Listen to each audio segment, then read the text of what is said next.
And now it's better for white to push a4 so that black cannot push this a pawn further in the future. But here white goes for knight to e3. And yes, it opens the diagonal of this light square bishop, which is eyeing the f7 pawn. But the problem with that move is now this knight on e3 is creating a blockade for this dark square bishop.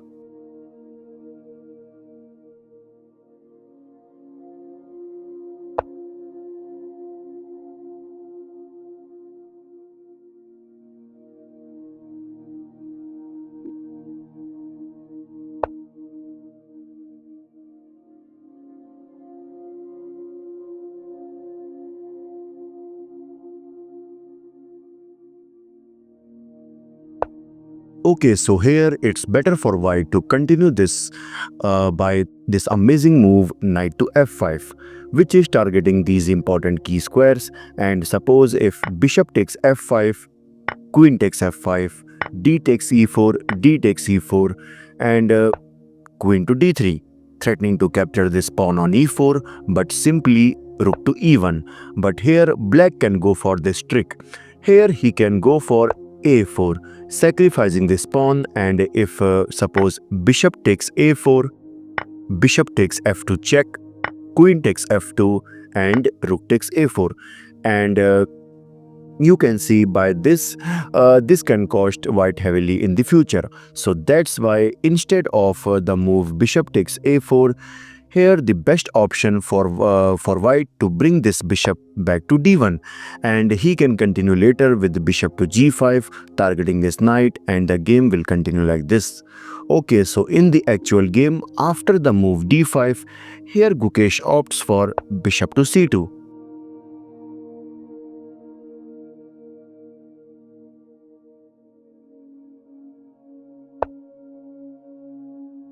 And that's a good move by Firouzja, stopping the move knight to f5.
And clearly you can see now white is planning to place this bishop on g5, targeting this knight, rook and this queen.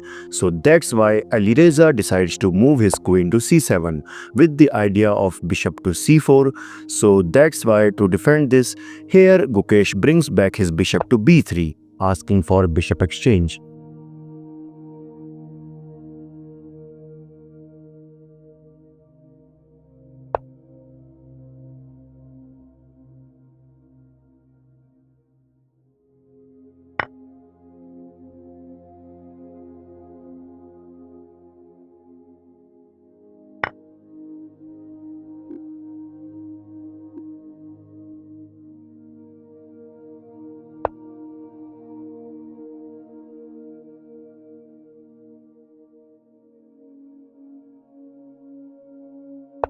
And obviously, you cannot capture this pawn on a3 due to the threat of queen takes c3. So that's why here white firstly pushed c4.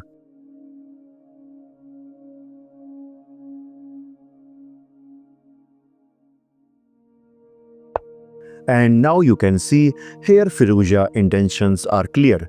Basically, he wants to push the pawn to f5, which supports the e4 pawn, as well as in the next move he is preparing to bring this knight to f4.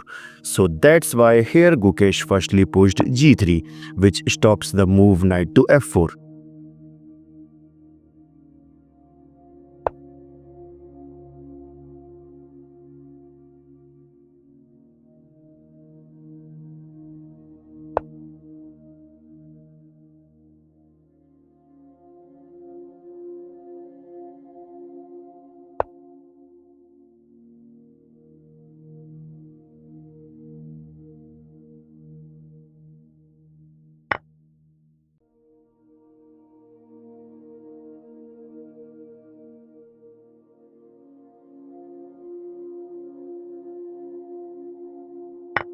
And guys, now you might be shocked that in this position, white can actually continue this game by pushing b4, sacrificing this pawn, and suppose if queen takes b4, now comes rook at a goes to b1, attacking this queen as well as this pawn on b7.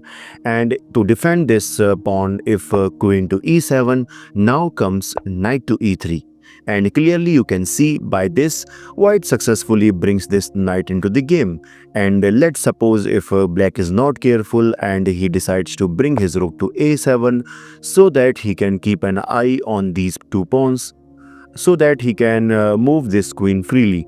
But that will be a mistake because of the move knight takes f5. And if g takes f5, queen takes h5, and now clearly you can see white is better due to these strong triple pawn structure. Okay, so in the actual game, after the move uh, after the move queen takes c5, here Gukesh goes for rook at a goes to d1. Maybe he is preparing for rook to d5, targeting this queen.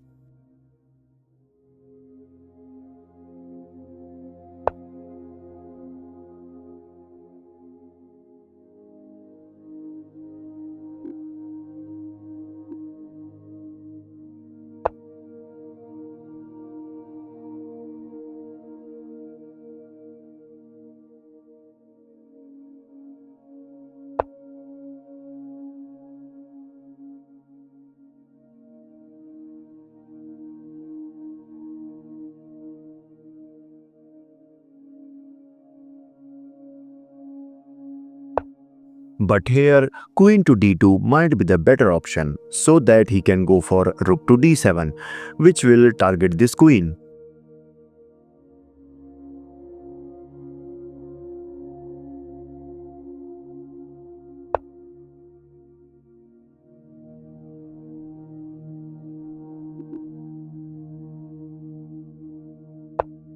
And now here the best option for black to continue this game is by playing e3. This is because if knight takes e3, now comes rook to e8, targeting this queen, targeting this knight, and the only option for white is rook to d3. And if and now comes knight to d7 with the idea of knight to c5, which will attack this rook. So suppose to stop this, if b4, now comes knight to b6, targeting this pawn on c4. And if c5, white tries to attack this knight again, simply knight to c4, creating more pressure over this knight on e3. And suppose if king to f2, and now in the next move black is going to start pushing these pawns. And by this, clearly you can see this position will be better for black, because black is making immense pressure over the white position. But in the actual game, after the move rook to d2, here black goes for g5, attacking this pawn structure. But here Gukesh finds the best move, knight to e3, targeting this f5 pawn.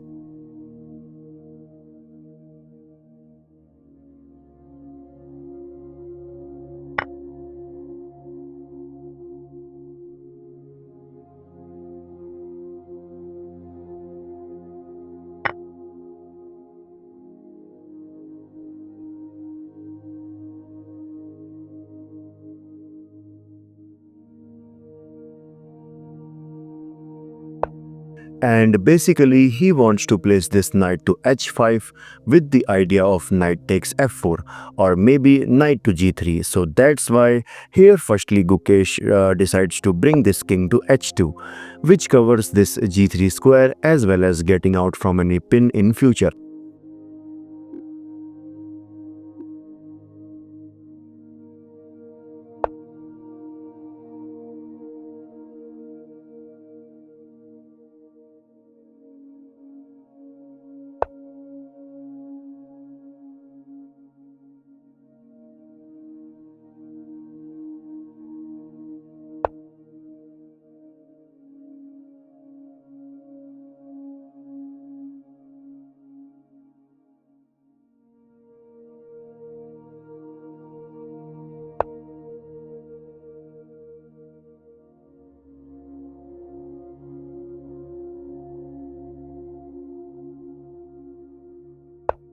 And now Gukesh decides to bring his another rook to d1.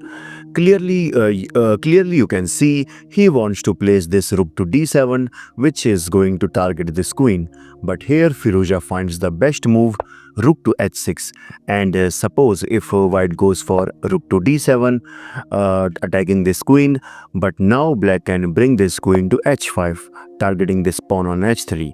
And to defend this, the only move for white is to go for queen to g3, threatening to mate on g7, but black can easily tackle this by rook to g6, and which attacks this queen. And after this queen moves, and by this clearly you can see now this game becomes completely equal for both. So that's why after rook to h6, here Gukesh decides to bring his rook to g1, and now he is threatening to capture this pawn on f5 by this knight, and the best option to defend this is queen to h5, which also targets this pawn on h3. But here Firouzja brings his rook to g6, which is also fine, asking for rook exchange.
And that's an inaccuracy by Firouzja, because now white can go for this amazing move, queen to h6, a multi-purpose move which first of all opens the root of this h-pawn. Secondly, you can see here the black king is in jail. I mean this queen is completely controlling this black king. And suppose if black tries to exchange this queen by a queen to e6, that will be a mistake, because now comes knight takes f5, and if queen takes h6, knight takes h6, attacking this rook. And if rook to f8, now comes knight to f7 check. And if black takes this knight, then simply rook to d8 check. So that's why after king to g8, knight to h6 check, king to h8, and finally king to e3, attacking this pawn, rook to e8. If black defends this, now comes b4, and now clearly you can see this position is completely winning for white due to these advanced pawn as well as these dangerous pieces which are ready to rip apart the black position. Okay, so in the actual game, so let me go back. Instead of rook to g8, here the best move for black is to go for queen to c7, and the idea behind this move is, suppose if white goes for queen to h6 with the same intention, but now in this position black can actually sacrifice his knight by knight to e6, targeting this pawn on f5 as well as guarding this rook on f8. And if queen takes e6, queen takes f4 check, king to e2, queen to f3 check, king to d2, and finally queen to f2 check, king to d1, queen takes e3. And clearly you can see this position now becomes completely equal. But in the actual game, after rook to g8, here Gukesh missed that move and he goes for queen to g5. Basically, he wants to capture this pawn on f5, but he forgets that now Firouzja can bring this knight to e6, which will attack this queen as well as opens the g file for this rook. But Firouzja also missed that move, and instead he goes for queen to g6, which is a mistake because now Gukesh firstly exchanges the queen with the idea of rook to d6 attacking this pawn, and black can guard this by knight to e8, but here Firouzja goes for rook to e8.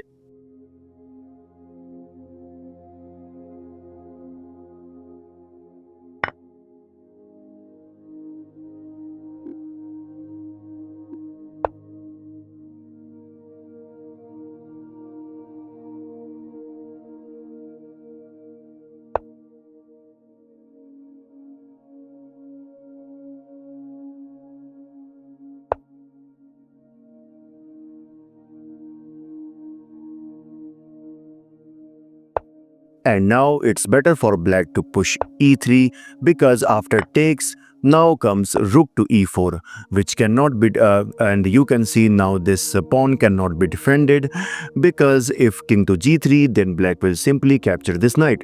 But in the actual game, after the move rook to b6, here Firouzja goes for knight to d2. Yes, he wants to promote his pawn, but firstly Gukesh captured this pawn on b7 by rook takes b7, and the move like e3 will not going to work because of king to e2. And if black gives a check, simply king to d3, and if e2, and now most of you will be like, bro, how can we stop this promotion? Simply, we don't need to stop this, and because of knight to f6, and now you can see no one can stop this mate on h7. Okay, so in the actual game, after the move rook takes b7, yeah, so that's why here Firouzja goes for rook to e6, so that no one can disturb this pawn. But again, Gukesh finds the best move, rook to e7.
And in this position, Alireza Firouzja resigned because now you can see no one can stop this pawn from promotion. And suppose if black tries to stop this by rook to b2, simply b7 with the idea of knight to b6, which acts as a shield so that white can promote. And to stop this pawn, black has to sacrifice his rook. This is your host Bison signing off. Bye bye.